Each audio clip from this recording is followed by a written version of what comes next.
4-20. No, that is not a national holiday for counterculture slackers. That is Oklahoma State's actual combined football record over the last 2 grueling seasons. In 2025, the Cowboys cratered to a miserable 1-11 finish, treating fans to the most toxic, soul-crushing campaign the program has suffered since going entirely winless back in 1991.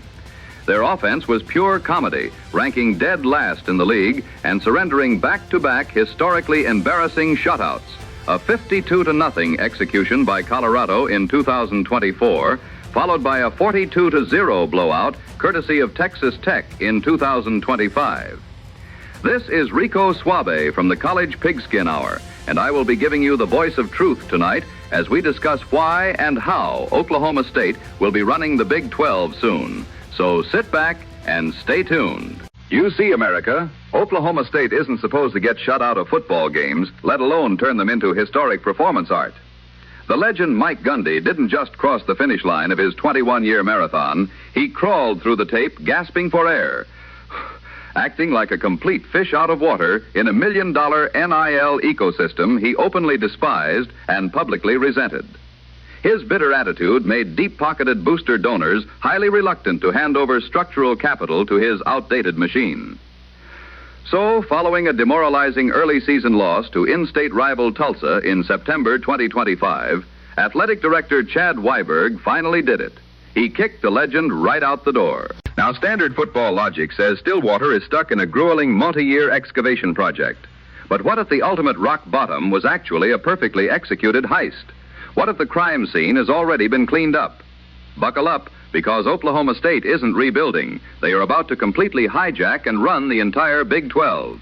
Enter the mastermind, Eric Morris. When Weiberg went looking for a savior, he didn't just hire a guy to blow a whistle on a practice field. He bought a highly progressive, modern operational system. Morris is a pure, card-carrying disciple of the Pirate King himself, Mike Leach. He played wide receiver for Leach at Texas Tech, and later coached inside receivers under him at Washington State. Morris's elite offensive coaching tree is heavily bolstered by stints alongside and under massive figures like Lincoln Riley, Dana Holgerson, Sonny Dykes, Art Briles, and Cliff Kingsbury. He has sat in the room with the best of them. But what makes Morris incredibly dangerous isn't just his Rolodex. It's that he has spent his entire coaching career proving that system beats resources, winning at every single career stop with absolutely zero help. When he took the head coaching job at Incarnate Word, his mentors literally told him it was career suicide. The program was a bottom-of-the-barrel Division II transition team with terrible facilities and zero history. On his first day of spring practice, the team didn't even have mouthpieces. They had a budget of approximately $12. What did he do? He built it from pure scratch and won 2 conference titles in 3 years. Then he goes to North Texas and guides the Mean Green to an outstanding 11-2 record in 2025, dragging them all the way to the American Athletic Conference championship game and flirting with a college football playoff bid against Tulane. And here is the absolute kicker. He built that double-digit win machine while sitting at the absolute bottom of the AAC in total NIL and revenue share spending. Morris used to build street racers out of scrap metal. But the business boosters in Stillwater aren't poor. They were just tired of throwing premium capital into an outdated machine that refused to adapt. The exact second Gundy left, those donors stepped up, unlocked the vault, and established a maximum-allowable full revenue-sharing program on day one. They are demanding a high return on investment, and Eric Morris, who spent his life being told he was too small or underfunded, was just handed a blank check. Now, America, if you've watched a traditional college football rebuild, you know the drill. It's a painful, slow-motion comedy of errors. A new coach arrives, installs a complex playbook in March, and by September, your wide receivers are running into each other like cartoon characters while trying to translate the verbiage. It usually takes 3 long years just to get everyone pointing in the same direction. Eric Morris looked at that timeline and laughed. Instead of teaching a depleted Oklahoma State roster his language, he simply used the transfer portal to import the people who already speak it natively. This wasn't a transition. It was a full-scale corporate relocation. 65 players walked out of Stillwater, and Morris replaced them by bringing in an astonishing 54 to 56 total transfers via the portal, the most in college football. When you mix in high school signees, there are close to 81 brand new players in the building. But you see, 17 of those incoming transfers came directly from his squad at North Texas. And he didn't just grab depth pieces.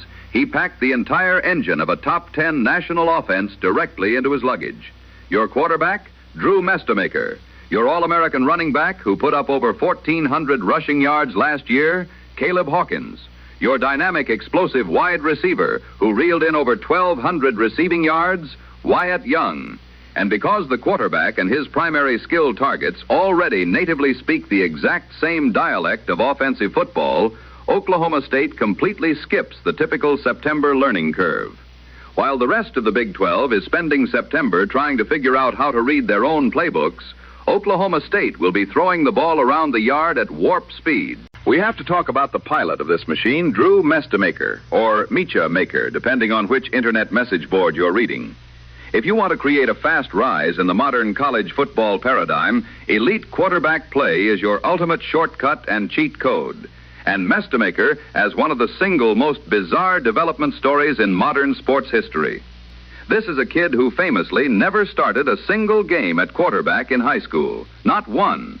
He played safety instead. Every major college scout in America looked right past him. But legendary quarterback trainer Jeff Christensen called Morris during spring ball and told him he had a walk-on camp arm who was secretly a future NFL starter. Morris evaluated his lower body mechanics during a live workout, saw a natural shortstop who could throw a strike to first base on a dead sprint with no wasted movement, and took a flyer on him. Mestemaker arrived as a fifth-string nobody, beat out 3 scholarship players by the second scrimmage, sat behind Chandler Morris for a year to learn how to prepare, and then absolutely unleashed holy terror on the FBS. As a redshirt freshman in 2025, Mestemaker didn't just look good. He led the entire nation in passing. He was the only Division I quarterback to clear the 4,000-yard mark, finishing with 4,379 passing yards on an elite 68.9% completion clip, with 34 touchdowns to just 9 interceptions and a massive 9.5 yards per attempt. The creative team recently leaked spring practice footage of Mestemaker lofting a beautiful outside-shouldered dime right into a bucket to Wake Forest transfer Chris Barnes. It is effortless velocity and cold-blooded anticipation. Morris has developed Patrick Mahomes, Baker Mayfield, and Cam Ward. He says Mestemaker is the next evolutionary step on that ledger. And the terrifying part? The kid has only started about 13 games in his entire life. His runway hasn't even begun. An elite offense only matters if the rest of your conference is stable enough to fight back. Spoiler alert, the Big 12 right now is a volatile power vacuum looking for a ruler. Look at the board. Utah mutually parted ways with legendary head coach Kyle Whittingham, who packed his bags for Michigan. Arizona State lost its star quarterback Sam Leavitt to the portal and is trying to patch together a heavily altered roster coming off massive structural injuries. Texas Tech is entering the season completely weighed down by internal drama surrounding the ongoing Sorry Nelson issue. Meanwhile, Iowa State and Kansas State are resetting from scratch with completely unproven first-year head coaching regimes. And then you look at Oklahoma State's 2026 conference draw. It's an absolute masterpiece of scheduling luck. The Pokies completely avoid BYU, Utah, and Arizona. 5 of their 9 conference games are against teams that finished in the bottom half of the standings last season. They get their toughest on-paper conference challenge, Texas Tech, right at home in the loud, hostile environment of Boone Pickens Stadium. Vegas and the analytics engines are already projecting this new-look roster to be favored in 7 to 8 games right out of the gate. If they take care of business against the teams they should, they are just a couple of bounces away from playing for a conference title and a spot in the expanded 12-team college football playoff. Oh, and for everyone wondering about the trenches, Morris didn't just rely on skill talent. He utilized that massive new Power 4 financial vault to quietly import 9 elite heavy-duty linemen straight from the portal to protect his prize quarterback, including former highly touted Oklahoma Sooner recruit Jacob Sexton. Let me tell you, that is an impenetrable wall of human. The college football world is staring at traditional names, blindly assuming Oklahoma State is dead and buried under the rubble of a miserable 4-20 stretch. They aren't tracking the hijackers until it's way too late. The engine is built. The pilot knows the system. The schedule is practically cleared for a soft landing. It is completely safe to believe again, Stillwater. The rest of the conference is on notice, whether they realize it or not. The question isn't whether the Pokies are going to be fun to watch. The question is, how many weeks until the rest of the Big 12 realizes Eric Morris already took the keys? So let me know in the comments section below, exactly how many wins are you locking in for Eric Morris and Drew Mestamaker in year one? Give me your number. Hit that subscribe button right now, because you are not going to want to miss when I say, I told you so. Stillwater, the vault is officially open, and it's time to dress for the heist. Tap the link below in the description to shop the exclusive Stillwater stick-up collection on Fanatics. This was Rico Suave reporting live to you from our College Pigskin studio here in Barstow, California. And remember, if you like this video, check out some of our others. Stay prestigious and good night, America.